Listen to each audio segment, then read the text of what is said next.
Bonjour et bienvenue à l'émission Vie de foi. Quelle joie de vous avoir aujourd'hui avec nous et quelle bénédiction pour moi d'être avec mon épouse Mathilde. Bonjour ma chérie. Bonjour chérie. Gloire à Dieu. Oui, ça va très très bien. Je suis content de t'avoir avec moi. Ça fait plaisir. C'est toujours un plaisir pour moi.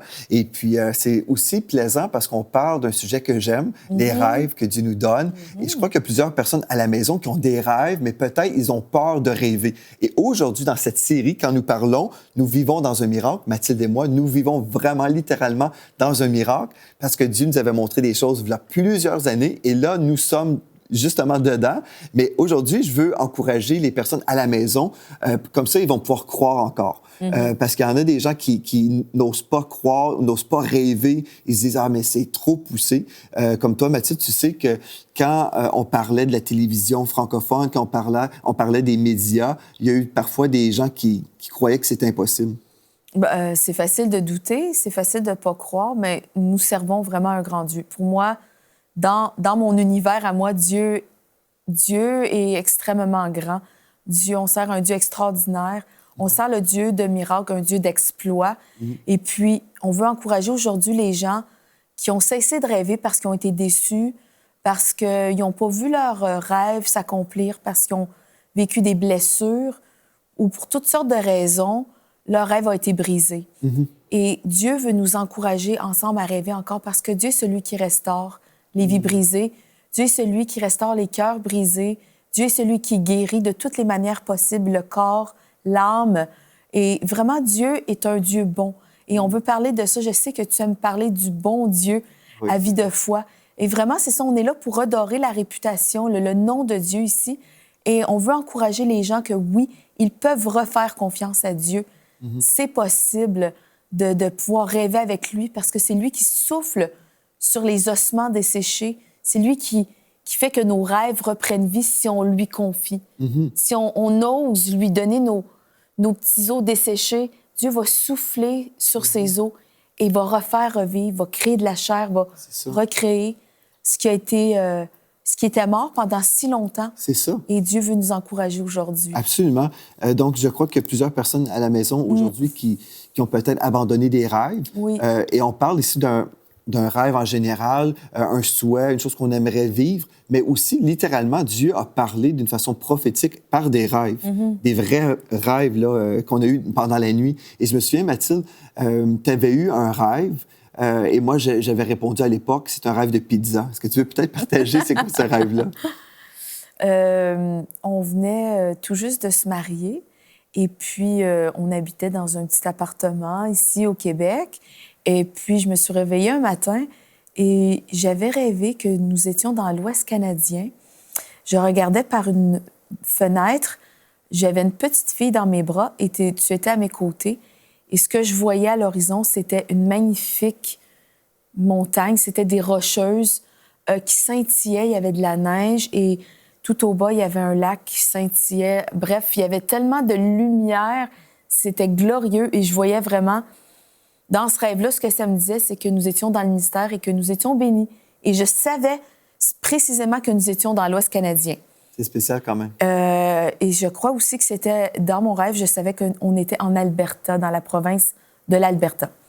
Puis là, je t'ai raconté ça et puis tu te dis, on connaît personne dans l'Ouest canadien, on connaît pas de ministère là-bas, on connaît personne. C'est un rêve de pizza. C'est-à-dire? C'est-à-dire, j'ai mangé trop de pizza avant de me coucher, donc mon sommeil était troublé. C'était juste un rêve dans l'âme, hein? C'est ce que tu croyais. Mais tu vois, moi, j'avais pas un rêve d'aller dans l'Ouest canadien, mais Dieu avait un rêve pour nous. Oui. C'est ça que je trouve merveilleux, c'est qu'on peut rêver les rêves de Dieu. Et Dieu nous dit dans sa parole qu'il va nous donner les désirs de nos cœurs, mais en fait, c'est lui qui est l'instigateur de ces rêves-là. Il va déposer des désirs en nous, et là, on va vouloir vivre telle ou telle chose. Parce que je me souviens, Mathilde, avant, quand on voyageait aux États-Unis, tu m'avais fait te promettre. En fait, tu avais dit, là, OK, on peut circuler aux États-Unis, mais je veux toujours revenir à la maison au Québec parce que toi, tu craignais qu'on déménagerait aux États-Unis parce que le ministère, c'était principalement aux États-Unis. Et moi, je t'avais promis, oui, chérie, on va toujours revenir au Québec. Mais, en fait, c'était une fausse promesse de ma part. mais tu peut-être dire pourquoi. Tu t'es repenti de m'avoir fait cette promesse? Je sais pas si je l'ai fait. Peut-être que je vais le faire en ligne, à la télé. Oui. En fait, moi, j'étais très attachée à notre vie au Québec. Puis, je me voyais pas du tout vivre aux États-Unis. Je me sentais pas à la maison là-bas. Et on n'avait pas été dans le Canada anglais beaucoup. Et pour moi, en fait, c'est ça, je pouvais pas m'identifier à cet univers-là. Puis je me disais, Le monde des Anglais. Oui, et puis je me disais, on peut voyager, on peut parcourir la planète, mais s'il te plaît, fais-moi toujours revenir au Québec à la maison. Puis tu m'avais dit oui. Puis quand on avait eu l'appel, dans le fond, puisqu'on est ensemble, Dieu a mis le même rêve dans notre cœur. Et puis quand on a eu l'offre d'aller se joindre au ministère Miracle Channel là-bas, à l'époque, en 2003, ce rêve-là, ton rêve est devenu le mien. Parce que je me souviens, pendant tout l'été, avant d'y aller, on ne faisait que parler de ça. Ouais. Et c'est ça qui nous apportait de la joie. C'est vrai. Vraiment beaucoup de joie.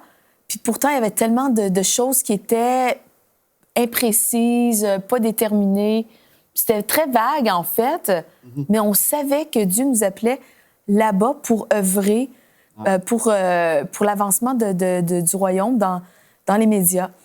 Bref, une chose que j'aimerais juste faire ressortir du rêve que j'avais fait, c'est qu'à l'époque, on n'avait pas d'enfants. Et dans mon rêve, j'avais une petite fille d'environ 1 an dans mes bras. Et quand nous avons quitté, en septembre 2003, notre petite fille, Floramé, avait 15 mois. Et vraiment, j'ai trouvé ça spécial par la suite, parce que je me disais, Dieu connaissait exactement, Dieu m'avait même montré la saison. Ouais. En fait, la saison pour ça. Et tout s'est mis ensemble. Puis j'avais mis ce rêve-là sur la tablette. Je me suis dit, t'avais un mari rempli de doutes. Ouais, t'étais rempli de crédulité par rapport à ça. J'étais taquine. Mais je l'avais quand même mis sur la tablette. Je me dis, on va voir qu'est-ce que Dieu en réserve pour nous. Puis je l'avais comme oublié. Et même, Mathilde, je me souviens, quand c'était le temps pour nous de changer de saison et de revenir au Québec, Dieu t'avait parlé. Il t'avait dit même... En fait, je pense que c'était la journée même qu'on était pour quitter, hein? C'était tout proche, ou le même mois. Bref, Dieu t'avait dit, tu vas quitter, vous allez retourner dans 1 an. N'est-ce pas? Mais en fait, c'était on revenait du Québec. On retournait chez nous en Alberta. On avait été pour l'été pour des vacances. Puis j'avais un peu le mal du pays, en fait. Je m'ennuyais de ma famille. Ma famille me manquait. Puis j'avais dit dans la voiture, je me souviens, on avait quitté l'aéroport, puis je regardais les grands champs de blé, puis je me disais, Seigneur, encore combien de temps? Parce que Dieu ne nous avait pas fixé un temps précis pour être là-bas. Puis j'ai vraiment entendu précisément dans mon esprit, est-ce que tu es capable encore 1 an? Puis j'ai dit, oui. Mais il dit, à la même époque, dans 1 an, tu vas retourner chez toi. Ah, ça me fait penser à une histoire dans la parole. Et j'ai gardé cette parole-là dans mon cœur parce que je voulais pas, je savais pas comment ça serait perçu. Puis je me disais, juste au cas, je vais voir qu'est-ce que Dieu va faire. Et puis j'ai chéri cette parole-là dans mon cœur et vraiment, 1 année après, Dieu nous a ramenés... Dieu nous a ramenés dans l'Est. Ouais. Et puis cette période-là, c'était une période bénie pour moi dans le ministère. J'ai eu des hauts et des bas. C'était vraiment formateur où j'ai découvert comment travailler dans le monde de la télé. Oui. Pour toi aussi, ça a été difficile parce que tu étais éloigné de la famille, tu as accouché des enfants et puis de nos filles. Et puis même les fondateurs de l'antenne de télévision nous disent encore qu'on est leur fils et leur fille. Donc, on est vraiment comme dans leur famille spirituelle. Oui. Mais c'est certain que quand tu n'avais pas dormi la nuit, tu ne pouvais pas appeler la fondatrice et lui dire « Aide-moi, viens changer les couches ». Ah, c'est sûr, mon réseau était plus restreint là-bas. Ouais, mais Dieu a été fidèle, Dieu a été bon. Puis Dieu t'a donné la grâce quand même aussi. Tu en étais là-bas. Mais c'est ça, moi, ce que je trouve spécial, c'est que Dieu nous a donné son rêve parce qu'en fait, il avait un rêve ultime pour notre vie et c'était d'atteindre le peuple francophone. Et c'est là-bas, en 2004, où Dieu a ouvert mes yeux sur l'état du peuple francophone, où j'ai eu une passion, où je savais que je devais donner toute ma vie au Seigneur pour atteindre le peuple francophone. Et autrefois, ce n'était pas mon rêve non plus. Parce qu'en fait, moi, je disais, chaque personne a besoin de l'amour de Dieu, chaque personne sur la planète a besoin d'entendre parler de Jésus. Tout le monde est important aux yeux de Dieu. Tout le monde a besoin d'être rejoint par le salut, la parole. Donc, pour moi, j'allais dans mon anglophone parce que c'était plus simple. Et puis, Dieu m'avait ouvert des portes comme ça. Mais quand Dieu a ouvert mes yeux, là, je savais, OK, on doit vraiment se consacrer pour atteindre le peuple francophone. Mais là, comment faire à partir de l'Alberta? Bref, Dieu a vraiment travaillé. Tout orchestré. Nous sommes revenus au Québec nous avons prié. On était dans le sous-sol chez mes parents ensemble et puis on priait parce qu'on faisait des réunions de prière chez mes parents dans le sous-sol avant même l'implantation de l'Église. Et après aussi, on a continué même avec l'Église et on disait, Seigneur, envoie les ouvriers, envoie les ouvriers. Seigneur, cette vision est trop grande, cette vision d'atteindre le peuple francophone par les médias, c'est trop grand pour moi. Je suis incapable de le faire, mais toi, tu es capable, Seigneur. C'est un projet, c'est un rêve qui me dépasse. J'ai dit, Seigneur, envoie les ouvriers. Et la première personne que Dieu a envoyée au Canada, c'était le prophète Jérémie Saudril et son épouse Annabelle. Et ensuite, il y a eu d'autres ministres de l'Évangile qui sont venus. Les Lebeau sont venus au Québec. Et puis, il y a eu d'autres. Finalement, il y a beaucoup d'employés ici à EMC-TV qui sont de l'Europe et de d'autres pays.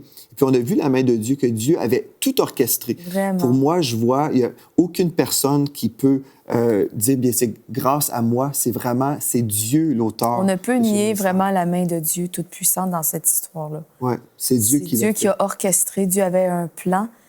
Et quand on se rend disponible, quand on remet notre vie dans les mains du Créateur de l'univers, lui qui connaît toutes choses bien mieux que nous, si on lui fait confiance, on dit, tes projets sont extraordinaires, vraiment, Seigneur, conduis-nous. Et tout ce qu'on a à faire, nous, c'est d'obéir, de répondre à sa voix. Et je dis tout ce qu'on a à faire. Pour nous, c'est facile parce que quand on est dans un état d'obéissance, quand on est habitué de juste se laisser guider par Dieu, juste dire oui à toutes les choses qu'il nous demande, bien, plus on obéit, c'est toujours facile de dire oui. Mais quand on est habitué de résister, de faire à sa tête, c'est là que c'est plus difficile. Mais Dieu a des projets toujours, des projets de paix, de bonheur, un avenir et de l'espérance. Et c'est Dieu qui a fait ce miracle de nous réunir tous ensemble pour vraiment rejoindre le peuple francophone par le biais des médias. Parce qu'en fait, même depuis l'époque où nous étions dans l'Ouest canadien, il y a tellement de choses qui ont évolué.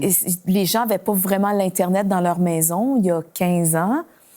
Il n'y avait pas Facebook. Tous les réseaux sociaux. Tous les réseaux sociaux. On avait le satellite, la télé, bien sûr, mais tous les réseaux sociaux, toutes ces choses-là, c'était pas dans notre quotidien vraiment. Ça commençait, ça démarrait, là. Donc, vraiment, Dieu a tout orchestré et au temps convenable, vraiment, ça démarre et vraiment, Dieu est fidèle. Donc, Dieu a eu un rêve parce que Dieu a une vision. Sa vision, c'est vraiment de gagner des âmes. Il a déjà payé le prix en envoyant son fils Jésus. Et puis, on dit merci Seigneur parce que tu nous as envoyé ton fils pour nous sauver, nous racheter. Mais on ne veut pas être égoïste, c'est juste dire merci Seigneur pour moi. On veut que nos voisins soient sauvés. On veut voir un réveil parce que Dieu me l'a montré en 2004. Il y a un grand réveil sur l'horizon. Il y a des âmes qui seront sauvées partout à travers la francophonie. Mais en fait, Dieu attend qu'un peuple se lève. Il attend que les enfants de Dieu qui sont déjà sauvés, que ces gens-là vont semer et qu'ils vont devenir visionnaires dans sa vision. C'est sa vision. Ce n'est pas la vision d'un homme. Ce n'est même pas la vision d'un ministère. Même si le ministère est là, on appuie la vision. Mais ultimement, c'est la vision de Dieu. Dieu veut que la francophonie soit sauvée. Et Dieu a suscité ce ministère. Il l'a élevé pour qu'on puisse diffuser l'Évangile, pour qu'on puisse amplifier la voix de Dieu dans les nations.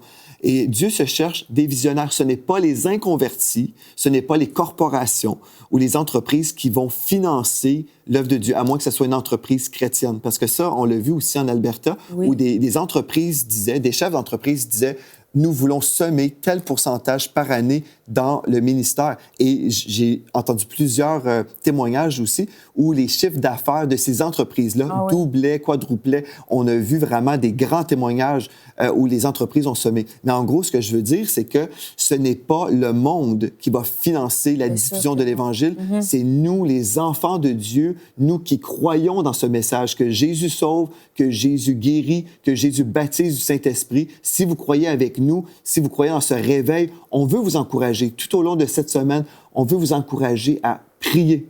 Tout simplement, prier et chercher la face de Dieu pour savoir, Seigneur, est-ce que tu m'appelles à devenir un visionnaire dans cette vision? Et un visionnaire, en fait, c'est une personne qui s'engage à semer 1 000 €. Et vous pouvez même semer sur une base sur 10 mois. En fait, vous pouvez semer sur vraiment une période comme ça, là, sur 10 mois, vous donnez un certain montant, parce qu'en fait, on veut que ça soit possible pour le plus grand nombre. Et je crois, bon, nous sommes dans la foi pour un certain montant, mais je crois que Dieu peut le faire rapidement. Moi, je me souviens quand j'étais en Alberta et puis on avait des télétons, dans une seule soirée, on pouvait récolter 1 million de dollars canadiens. Oui. Donc, une seule soirée. Et ici, enseigne-moi, EMCTV, on s'est donné 90 jours.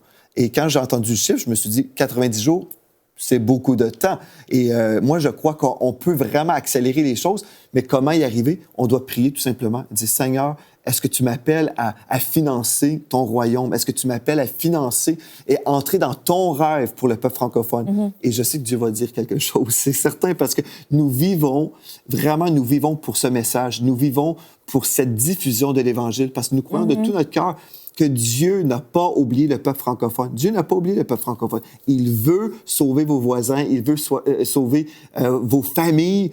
C'est le plan de Dieu. Oui. Et Dieu s'attend en ce moment. Il veut qu'on se lève et qu'on dise, faisons quelque chose. Il y a une puissance, comme on a dit hier, dans le partenariat. Oui. Et la mission de MCI TV, la mission de cette maison, c'est vraiment de répandre l'amour de Dieu, de faire connaître sa bonté, son amour, son salut. C'est un message d'espoir. Le message de Dieu, la bonne nouvelle, c'est un message d'espoir qu'on prêche ici. C'est un message de foi, c'est un message de restauration, de libération, de guérison. Vraiment, c'est un message rempli d'amour, de foi, de compassion, de bonté. Comment est-ce qu'on peut s'opposer à ça? Et pas juste ça. Mathilde, toi, tu es investie aussi dans le ministère Hosanna. Tu chantes à Hosanna. Et puis, nous savons aussi qu'il y a une onction dans la louange. On peut déclarer la parole de Dieu, prêcher dans des émissions, mais aussi cette émission Hosanna, je pense à ça, quand nous chantons Jésus. Il y a une onction là, qui est comme diffusée dans les nations où les gens peuvent être guéris, restaurés, même en étant dans la présence de Dieu. Et j'aimerais ça t'inviter dans quelques instants. Tu vas pouvoir peut-être lire des témoignages de personnes qui ont été guéries. On a reçu tellement de témoignages à travers les années, mais juste récemment, on a pris des témoignages de la dernière semaine ou il y a quelques semaines. Et puis, on veut vous démontrer à quel point le Seigneur Jésus est à l'œuvre dans les vies. Mais juste avant, j'ai à cœur de lire un texte parce que tu nous parlais de ce rêve que Dieu t'avait donné. Et dans 1 an, tu savais qu'on devait rentrer dans le pays ici, au Québec, rentrer dans la province. Mais dans 2 Rois 4, nous lisons l'histoire de la Sunamite. Et puis, c'est une femme qui avait peur de rêver, en fait. Elle avait peur et Dieu, en fait, lui disait, rêve à nouveau. Je ne sais pas si tu veux le lire. Dans 2 Rois, chapitre 4, commençant au verset 8. Oui, c'est ça. Un jour, Élisée passait par Sunem. Il y avait une femme de distinction qui le pressa d'accepter à manger. Et toutes les fois qu'il passait, il se rendait chez elle pour manger. Elle dit à son mari, « Voici, je sais que cet homme qui passe toujours chez nous est un saint homme de Dieu. Faisons une petite chambre haute avec des murs et mettons-y pour lui un lit, une table, un siège et un chandelier, afin qu'il s'y retire quand il viendra chez nous. » Élisée étant revenu à Sunem, se retira dans la chambre haute et y coucha. Il dit à Géasi, son serviteur, « Appelle cette Sunamite. » Géasi l'appela, et elle se présenta devant lui. Et Élisée dit à Géasi, « Dis-lui, voici, tu nous as montré tout cet empressement. Que peut-on faire pour toi? Faut-il parler pour toi au roi, au chef de l'armée? » Elle répondit, « J'habite au milieu de mon peuple. » Et il dit, « Que faire pour elle? » Géasi répondit, « Mais elle n'a point de fils et son mari est vieux. » Et il dit, « Appelle-la. » Géasi l'appela et elle se présenta à la porte. Élisée lui dit, « À cette même époque, l'année prochaine, tu embrasseras un fils. » Et elle dit, « Non, mon Seigneur, homme de Dieu, ne trompe pas ta servante. » Cette femme devint enceinte et elle enfanta un fils à la même époque l'année suivante, comme Élisée le lui avait dit. Wow, c'est toute une histoire. Hein? Moi, ce que je trouve remarquable, c'est au verset 16, lorsque le prophète de Dieu avait prophétisé la naissance de ce fils. Elle dit « Non, non, mon Seigneur, homme de Dieu. » Parce qu'ici, on voit que cette femme-là avait ce rêve qu'elle avait dans son cœur. Elle avait tellement ce rêve d'avoir un fils. Et puis, elle disait, « Non, mon Seigneur, ne trompe pas ta servante. » Oui, sûrement qu'elle avait espéré toute sa vie, de tout son mariage. C'est comme, donne-moi pas une fausse espoir. Je veux vraiment avoir cet enfant, mais ne trompe pas ta servante. Et je crois que plusieurs personnes, peut-être, vous êtes là et puis vous avez un rêve pour votre vie. On parle des rêves aujourd'hui. Dieu a un rêve pour la francophonie, mais vous êtes francophone si vous suivez cette émission et peut-être vous avez un rêve qui est dans votre cœur et puis vous n'osez plus croire aujourd'hui. Moi, je crois que l'Esprit de Dieu veut susciter des visionnaires qui vont appuyer l'œuvre de Dieu ici, mais aussi qui vont s'engager à nouveau dans leur appel pour entrer dans leur destinée. Parce que Dieu veut, là, oui, sauver la francophonie, mais Dieu a besoin des visionnaires de foi, des gens qui vont soutenir l'œuvre de Dieu, mais aussi qui vont entrer dans leur appel, que personne qui va être à la retraite et comme cette femme qui dit « Non, comment elle a dit « Non, mon Seigneur », mais qu'on puisse dire « Oui, mon Seigneur, je reçois ce rêve et j'ose rêver à nouveau ». Mathilde, je sais qu'on a reçu beaucoup de témoignages des personnes qui ont vécu, en fait, leur rêve. Ils ont prié et ils ont vécu une percée dans leur vie. Je ne sais pas s'il y a quelques témoignages que tu trouves vraiment pertinents. Oui, absolument. Ici, on lit « Pasteur Joël, j'ai reçu ma guérison. Hier, j'écoutais votre émission « Vie de foi sur l'esprit de rejet ». Et lorsque j'ai prié avec mon fiancé, je me suis tournée vers lui pour lui demander pardon pour toutes les fois où je l'avais dénigré ou humilié, alors que je souffrais moi-même de l'esprit de rejet. Seigneur, tu es vraiment un Dieu qui ne nous rejette pas, mais qui nous embrasse, nous guérit et nous libère. Pasteur, soyez béni ainsi que votre famille pour avoir ouvert les yeux de mon cœur meurtri. Gloire à Dieu, alléluia. Que mon salut soit une bénédiction pour ceux qui m'entourent, au nom de son Fils Jésus-Christ. Amen. Wow, c'est merveilleux, ça. C'est beau, hein? Oui. Ouais. Donc, le Seigneur a pris l'émission Vie de foi où on a enseigné sur l'esprit de rejet. Ouais. Et cette personne a été affranchie. Et on encourage d'ailleurs tous les gens vraiment qui souffrent du rejet et peut-être ceux qui ne savent pas ce que c'est. Tu expliques même au début de cette série brièvement ce qu'est le rejet. Ah oui. En fait, c'est une série vraiment importante. Moi, je crois qu'il y a plusieurs personnes qui souffrent, qui n'entrent pas dans leur appel parce qu'ils s'auto-rejettent. Et je crois vraiment, si vous n'avez pas visionné cette série, visitez le site web enseignement.com, faites une recherche pour le rejet. Vous allez voir tout de suite, la série va sortir. Et vous avez vraiment besoin d'être affranchi parce que Dieu a besoin de vous guérir. Parce que si vous êtes guéri, vous allez vraiment servir le Seigneur avec une pleine liberté, dans la joie, et on verra encore plus d'âmes venir au Seigneur à cause de vous. Est-ce qu'il y a d'autres témoignages que tu aimerais partager? Certainement, une femme a été guérie ici. En passant, Mathilde, aussi, on reçoit beaucoup de témoignages des gens qui sont guéris en écoutant ton CD « Vent de guérison ». Ça, on reçoit régulièrement des gens. Écoute constamment le CD « Vent de guérison » où tu lis la parole de Dieu et tu pries dans ce CD. Et c'est gratuit, en fait. Vous allez sur le site web enseignement.com et puis vous pouvez juste faire une recherche « Vent de guérison » et vous écoutez. Et là, je me souviens même, il y a un frère qui a voyagé 8 heures pour venir me rencontrer dans une réunion. Il avait fait 8 heures de route parce qu'il avait été guéri du cancer en écoutant ce CD-là. Puis il voulait me dire merci pour le CD, qui est gratuit encore. C'est gratuit grâce aux partenaires, grâce aux visionnaires qui sont là, qui disent on va financer l'œuvre de Dieu. Donc, nous avons Nadège qui nous écrit. Elle dit « Je tiens à rendre grâce à Dieu, car hier, en écoutant l'émission Vie de foi avec pasteur Marcel Bungu et le couple Spinks, j'ai reçu une parole de connaissance du pasteur Joël. En effet, je souffrais d'un mal au côté gauche qui allait jusqu'au dos depuis 2016. Cela avait bien diminué depuis 1 an. Cependant, ces derniers jours, cela s'était intensifié. Et je sentais comme si ça chauffait au-dedans de moi. Et parfois, je ressentais des battements à ce niveau. Chaque fois que je me prosternais pour adorer Dieu, j'avais tellement mal. Mais je peux vous dire que ce matin, je puis adorer Dieu sans avoir mal.